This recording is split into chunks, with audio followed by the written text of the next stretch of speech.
이상한 일들을 카메라들이 다 찍은 거예요. 그래서 스촨성의 지진이 터지기 3일 전에 두꺼비 아시죠? 두꺼비 떼가 수십만 마리가 마을을 덮치고 이동을 하더래요. 사람도 안 무서워하고 평소엔 사람 있으면 피해가는데. 그래서 그 스촨성 사람들이 밖을 못 나다닐 정도였대요. 밟으면 다 터지니까. 사람도 안 무서워하죠. 얘들이 왜 그럴까 도대체. 뒤에서 누가 쫓아오는 것도 아니고. 카메라가 다 찍고 얘들이 도망가고 나서 3일 만에 스촨성에 지진이 터졌다는 거예요. 우리가 사람을 만물의 영장이라고 하지 않습니까? 만물의 영장이지만 위기가 주는 시그널을 읽을 줄 알면 위기를 피할 수 있어요. 두꺼비를 미물이라고 하잖아요. 얘들도 마찬가지예요. 그런데 아무리 만물의 영장이지만 위기가 주는 시그널을 읽지 못하죠? 위기에 빠질 수밖에 없어요. 그래서 반드시 우리가 알아야 될 것은 위기는 그냥 터지는 법이 없다. 반드시 신호를 보낸다. 미국의 하인리라는 사람이 만든 법칙이 있어요. 이 법칙은 1대 29대 300의 법칙이에요.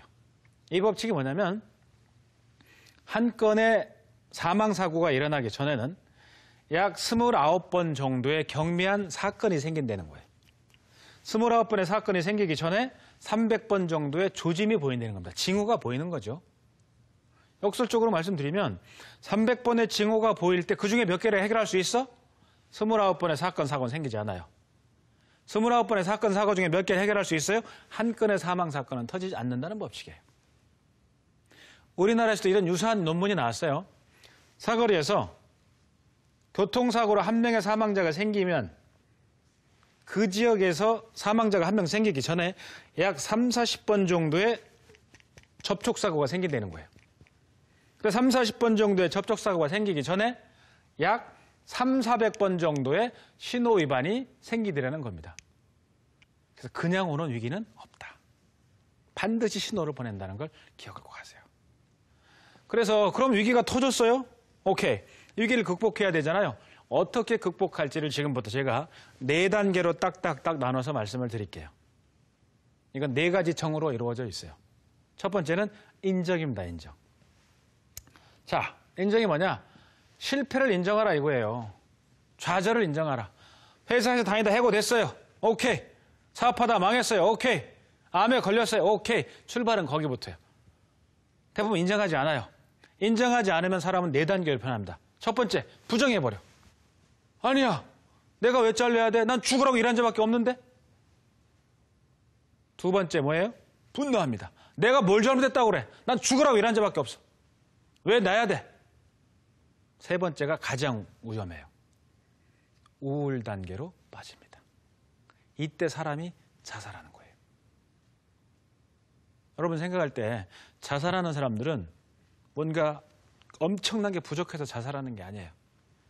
뭐가 없기 때문에 자살하냐? 희망이 없기 때문에. 뭐로 꽉 차 있을 때? 절망으로 꽉 차 있을 때 사람은 자살하는 거예요.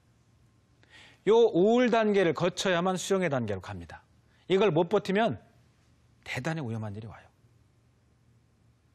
시청자 여러분 중에 혹시 주변에 계신 분들 중에 사업이 잘못됐든지 직장에서 해고가 됐으면 그분들한테 반드시 얘기하세요. 대부분 그럽니다. 직장에서 해고되면 해고돼서 나갈 데가 없는 거 아니에요?